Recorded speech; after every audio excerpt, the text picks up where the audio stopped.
Hi everyone, I will be discussing the impact of pornography on women in romantic relationships. To begin, I chose this topic because one, I was curious. I'm also a women's gender studies minor, so I thought that I could focus my topic on the women's perspective. But I also feel like in relationships, porn can be a very heated debate. And there are so many people in society who feel like porn kills relationships, porn kills love. And with that type of mentality, I wanted to research and see what my findings suggested. I had a couple of questions. One being, how can pornographic material from a heterosexual male impact the female partner's psychological and sexual health? From the woman's perspective, what insecurities may arise? And does porn impact intimacy in the relationship? Or can it lead to infidelity? My hypothesis was that porn consumption is harmful to women, both psychologically and sexually. But I felt like infidelity was a dramatic assumption. I do not believe that in a relationship, if someone watches porn, they're going to cheat on you. I thought that was just a false belief in society.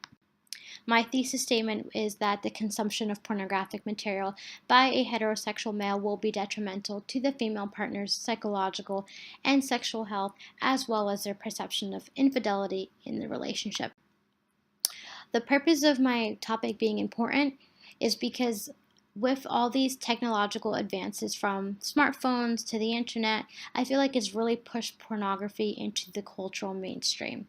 Society is so much more accepting of porn today than it was 50 years ago, when back then distributing porn was considered to be illegal.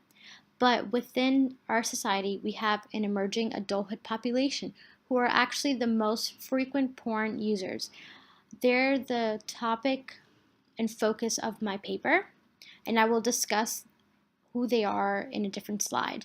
But I also felt like for my paper, it was important to discuss the morality of porn because that's not really ever really mentioned. You hear people talk about the things they watch in porn, or who watches porn, or why they don't watch porn, but just the right or wrong aspect of porn, specifically from a female's perspective, I found to be very key to my paper. Some terminology to keep in mind would be the two main genres of porn. The first one is softcore, which is known to be less sexually graphic. There is not much to expose because you will not see any intercourse. There is no penetration. It's really for the viewer's mind to run wild. Everything's implied and vague, and there is some nudity involved, but it's hardcore pornography that is very sexually graphic. That is basically where the viewer sees everything and close up. Also, the emerging population that I was talking about before, neither adolescence nor young adulthood, but they are theoretically and empirically distinct from both. So they're ages 18 and 25. And they're the group of individuals who really have no major responsibilities because they're just attending college, they're fresh out of high school, and they're the ones that I identify as being particularly accepting of pornography use and pornography acceptance. But the use has been linked to sexual attitudes and numbers of sexual partners among this population, so I just thought that they would be the best focus versus looking at married couples in their 40s. So focusing on the body portion of my paper, there is the psychological health aspect. There was a case study done by Bergner and Bridges where they interviewed 100 women in the US, and they found that they felt sexually undesirable and had low self-esteem. One woman said, "I'm in competition with skinnier, prettier girls, that are on the internet. Just how the world and Hollywood portray women makes me feel like, well, if I was prettier, if I was sexier, or this or that, then he wouldn't have this problem." So that's been hard for her, she says. So these women feel like they're in constant competition with these women on screen that their partners are looking at. Because when their partners are looking at these females, they don't realize that these women look flawless because of Photoshop or because of plastic surgery. So these women in real life cannot compete with the porn stars. So they start to feel inadequate. But also there was another case study done by Susan Shaw who interviewed 32 women who also felt inadequate and unhappy with themselves and their own bodies. So now there's this issue of body image and what's aesthetically appealing and beautiful. And now they feel like the women that these men are looking at is what they are fantasizing about, and they cannot compete with these unrealistic women and expectations. But somehow these are now the expectations and the things that matter to their partners.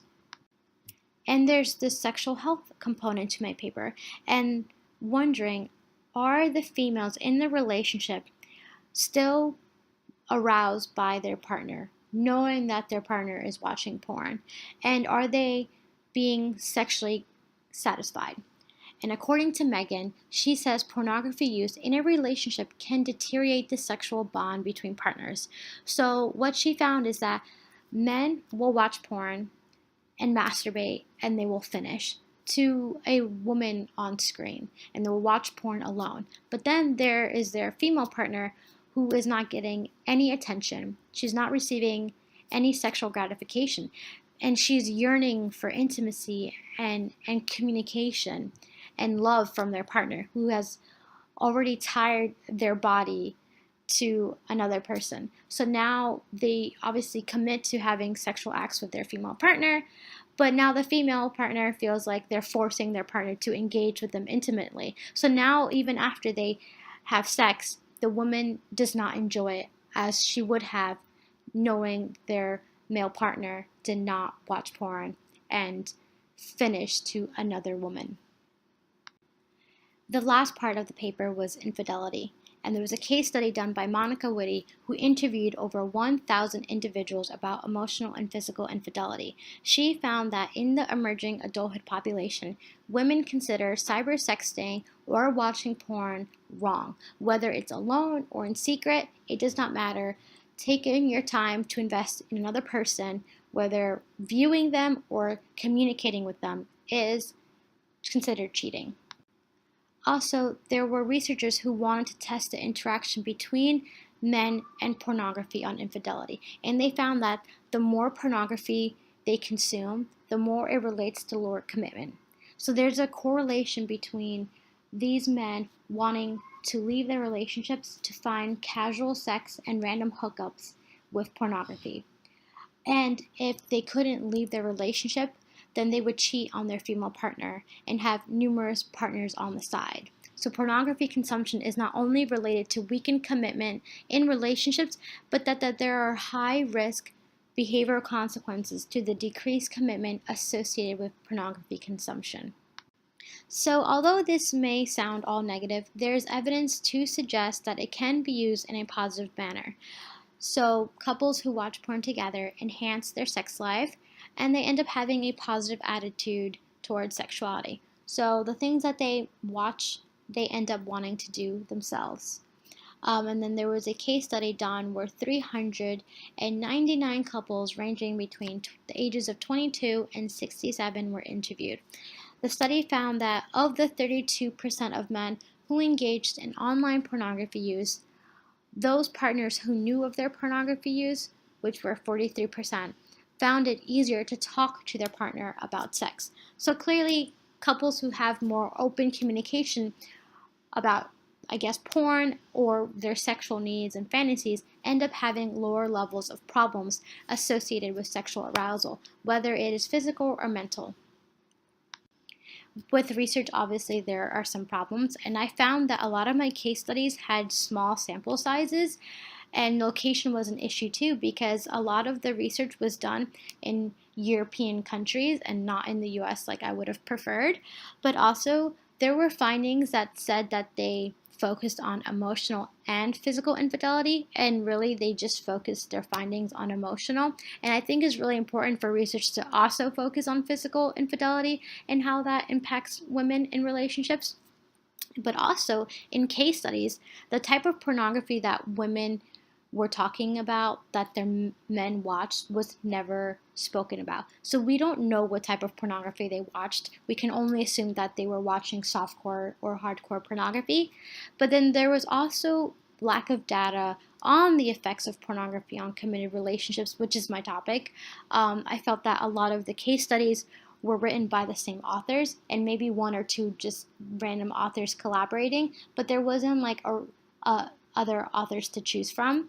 And I guess with that, data findings could be very biased because you don't know if these researchers were focusing on selecting females who were completely against porn versus making it random.